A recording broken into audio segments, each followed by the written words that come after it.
చాలా గొప్ప వ్యక్తి. నిజంగా మన భారతదేశంలో ఆయన పుట్టడం మనం గర్వించదగినటువంటి విషయము.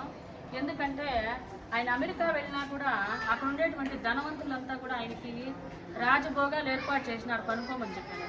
కానీ నా భారత ప్రజలంతా కూడా చాలా పేదరికంలో ఉన్నారు, వాళ్ళని వదిలేసి నేను ఇక్కడ ధనవంతమైనటువంటి పరుపుల మీద పడుకోలేను అనేసి కటిక నేల మీద పడుకున్నటువంటి గొప్ప వ్యక్తి. అటువంటి వారిని మనము ఎప్పుడు గుర్తుపెట్టుకోవాలి. ఇకపోతే వివేకానంద ఉపన్యాసాలు కనుక మనం చదివినామంటే మనకెంతో స్ఫూర్తినిస్తాయి వారి జీవితం. తను గడిపినటువంటి జీవితం కానివ్వండి, మన భారతదేశాన్ని గురించి చెప్పడం కానివ్వండి. అమెరికాలోకి వెళ్ళినా కూడా ఆయన సోదర సోదరీమణులారా అని ఉపన్యసించే కొద్దికి అమెరికా మహాసభలో, చికాగో మహాసభల్లో అందరూ సభకు వచ్చినటువంటి వాళ్ళంతా కూడా ఒక్కసారి లేచి నిలబడుకొని ఆయన ఇచ్చినటువంటి మాటకి అందరూ కూడా చప్పట్లతో ఆయన్ని గౌరవించడం జరిగింది.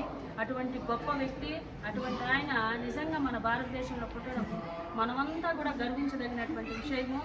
ఆయన జీవిత చరిత్రను మనమంతా కూడా స్ఫూర్తిగా తీసుకొని ఆదర్శంగా ఉండాలని మీ అందరినీ కూడా ఈ సందర్భంగా కోరుకుంటున్నాను. ఈరోజు నిజంగానే ఆయన తలుచుకోవడం మన పాఠశాల చేసుకున్నటువంటి గొప్పతనం అన్నమాట. Thank you.